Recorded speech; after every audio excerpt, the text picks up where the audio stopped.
NATO moved to the center of the crisis and revealed intense maneuvering around the agreement between the United States and Iran. In Brussels, Secretary General Mark Rutte made it clear that the deal led by Donald Trump opened a new chapter in the dispute over the Strait of Hormuz. Rutte presented the agreement as a real chance to prevent Iran from moving toward a nuclear weapon and to reduce its ballistic missile capability. That's where the bomb comes in. NATO is not taking direct command of the operation, but confirms that many allies are ready to provide support. An initiative led by France and the United Kingdom, with more than 40 nations participating in discussions to ensure freedom of navigation. In practice, Trump achieved what he was seeking, and now the Europeans need to deliver, put capabilities on the table, and help sustain what was negotiated, what was revealed. How did more than 40 nations get involved in this? I'll tell you all about that in a moment. If you like this kind of straightforward, no-nonsense content, consider subscribing because here we have videos like this every day. Rutte spoke before the meeting of NATO defense ministers in Brussels and brought up the topic of Iran right at the beginning.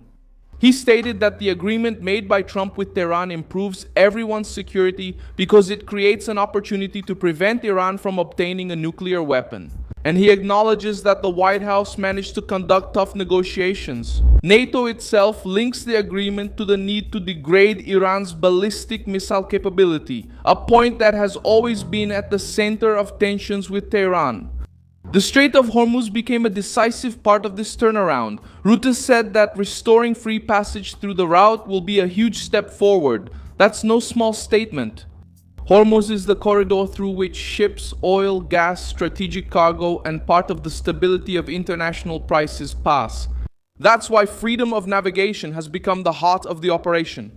The strongest revelation came when Rutte confirmed that France and the United Kingdom are leading the efforts to support the restoration of maritime security. NATO observes, listens, is involved in the political sphere, but it isn't the one leading the mission. The leadership was taken by the French and the British, with support from allies and partners. According to Rutte, more than 40 nations are already taking part in this conversation to ensure that freedom of navigation is restored. This shows that the agreement between the United States and Iran has put concrete international pressure on Tehran. The operation has a technical aspect that heavily involves demining. Rutte explained that one of the main concerns in the strait is the presence of mines and the need for technology to clear and protect the passage.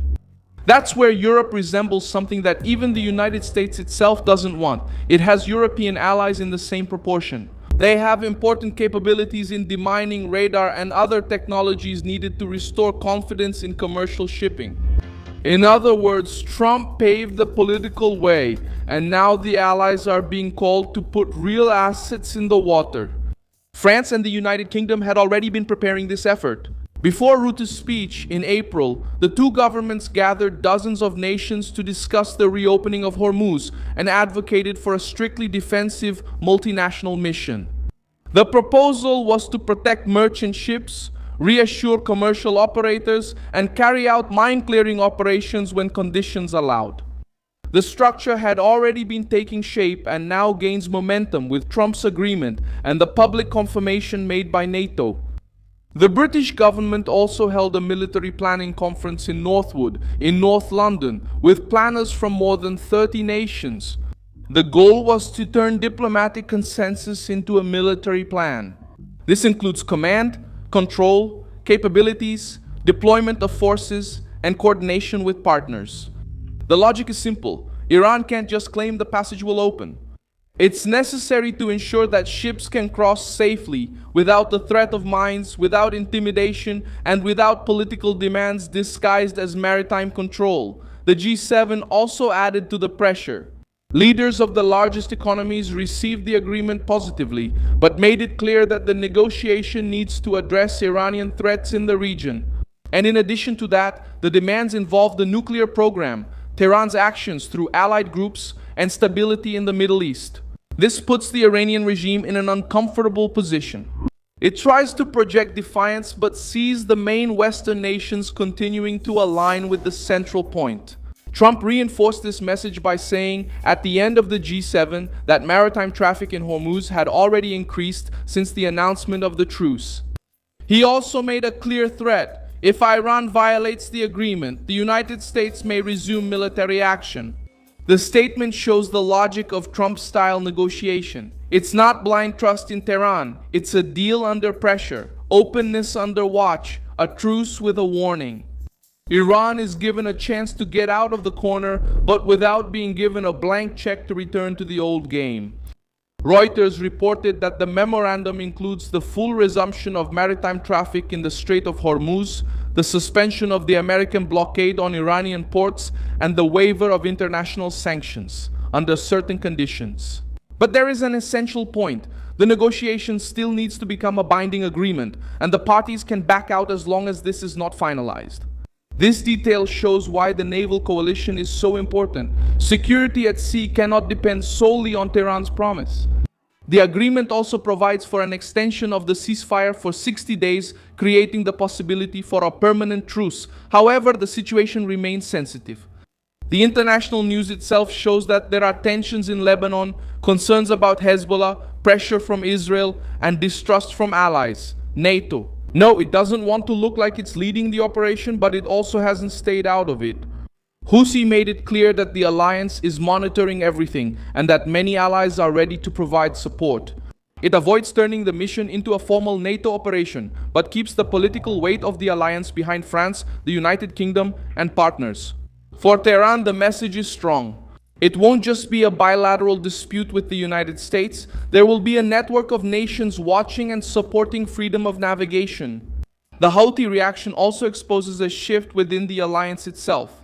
For months, Trump has demanded that the Europeans do more for their own security and to address the crises that affect global trade. Now, when it comes to Hormuz, France, the United Kingdom, and other allies are trying to prove their capability. Europe offers demining, radar, maritime technology, and planning. The White House brings strategic pressure. NATO provides cover so that the result is a diplomatic and operational siege against the use of the strait as a weapon by the Iranian regime. Iran loses ground when the debate shifts from narrative to practical oversight. Tehran may try to say that it resisted, that it negotiated as an equal, or that it preserved its sovereignty. But the reality is that, after American pressure, the regime finds itself surrounded by the G7 agreement, NATO, France, the United Kingdom, and a broad coalition interested in keeping ships moving.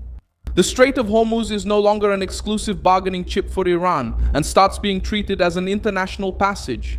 It needs to operate without threats, without political tolls, and without military blackmail. Houthi statement strengthens the view that the United States-Iran agreement has become a test for the entire West. NATO revealed that the allies are already moving to uphold freedom of navigation. Europe offers technical capability, the G7 provides support, and Hormuz becomes the point where the Iranian promise will be measured. In practice, this is the part that weighs most heavily on the Iranian regime. I'm Milson Alves, an international affairs specialist, and my purpose is to keep you accurately informed every day. The news links are in the video description. Like this video, subscribe, and check the comments at the end to engage more with the community. Wilson Alves.